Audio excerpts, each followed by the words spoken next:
बात पूरी आप नहीं करते। मेन आखिरी टॉपिक, जब इसने अहमद ने कहा, अहमद को मेरे एजेंट ने कहा ना कि वो ये डिमांड कर रहा है कि इसकी सैलरी दे दे और ये इतने पैसे दे दे, तो इसने कहा कि इसने 200 रुपया तो लिया होगा कंपनी से, इसकी सैलरी में से मैं 200 काटूंगा, 78 रुपीज़ में टी शर्ट के काटूंगा, फलाने पैसे में शूज़ के काटूंगा और जैकेट के पैसे में इतने काटूंगा। तो इसका जवाब मैं देता हूँ। टी शर्ट थी वो यूज्ड थी, जो कि फटी हुई टी शर्ट थी। मैंने आप एक दफ़ा चेंज भी की थी आपसे कि पहले दिन मैं कहा ये फटी हुई टी शर्ट है। वो टी शर्ट का प्रूफ हो गया, वो मैंने यूज्ड पहनी। शूज़ थे वो यूज्ड पहने, जिसकी वजह से मेरे आगे जो थंब थे वो मेरे इंजर्ड हुए, जो मैं तस्वीर ज़रूरत पड़ी तो मैं लगाऊंगा, मैंने अपने सब एजेंट को दिखाए हुए। और जो थी जैकेट थी वो यूज्ड थी, जैकेट नहीं थी लेकिन उसकी मुझे ज़रूरत नहीं पड़ी।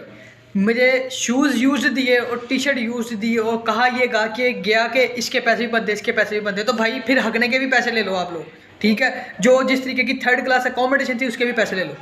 और जो हमारी अकोमोडेशन थी, अकोमोडेशन कोई भी ऐसी कंपनी नहीं होती, रिक्रूटमेंट कंपनी जिस तरीके की डेल्टा कंपनी है कि उसने अपने एम्प्लॉयज़ को जो अकोमोडेशन दी हुई है वो एक विला है जिसमें प्रोस्टिट्यूशन का काम होता है और वहाँ पर हमें रूम दी है। कंपनीज होती हैं, कैंप होते हैं उनके, या एटलीस्ट हमें कोई इस तरीके का रूम देते जहाँ अपने विले में एडजस्ट करते, ना कि प्रोस्टिट्यूशन वाले अड्डे पे वहाँ पर हमें बैठाया था। ये अकोमोडेशन के भी चले, अगर अपने पैसे काटने तो काट लेते हैं, कोई मसला नहीं है, पैसे काटे।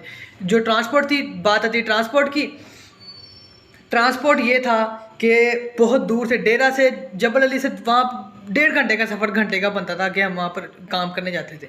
ये जबल अली भी शिफ्ट कर सकता था हमें इसने क्यों नहीं किया? क्योंकि इसने जुगाड़ी काम किया था, बाइक राइडरों के पैसे खा रहा था ये, ठीक है, उनको काम पे भेज के, ये काम था सारा वहाँ पर। ये इसके दिल में ये चोर है। ये लोग ये नहीं बताएंगे, ये अपने जुगाड़ी काम नहीं बताएंगे ये लोग, सिर्फ हमें एक्सपोज करने में ना कि हमें हमारी गलतियाँ बताएंगे। इतने खर्चे बता के ये कहता है मैं इसकी 1200 की सैलरी से काटूंगा।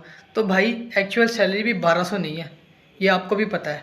जहाँ हम काम करते थे ना वहाँ पर एक्चुअल सैलरी जो सी ना, स्टैंडर्ड टाइमिंग की जो 8 घंटे की जो टाइमिंग की जो सैलरी है ना, वो 2700 समथिंग दिरहम बनती है। और 1200 अगर आप ओवर टाइम लगा के अगर आप 12 घंटे करते हो तो आपको सैलरी मिलती है 3500 दिरहम। तो भाईजान एक्चुअल सैलरी भी 3500, 3500 में आप इंक्लूडेड होते हैं हमारे ये सारे एक्सपेंसेस, 1200 में एक्सपेंसेस नहीं होते। 3500 और 1200 एक्चुअल सैलरी 3500, हमें 1200 देते हो। आप जो कटौती करनी ना 3500 में से कर सकते हो, आपके पास खुली डुली हमारी सैलरी आती है। तो ये इसका डिफरेंस है।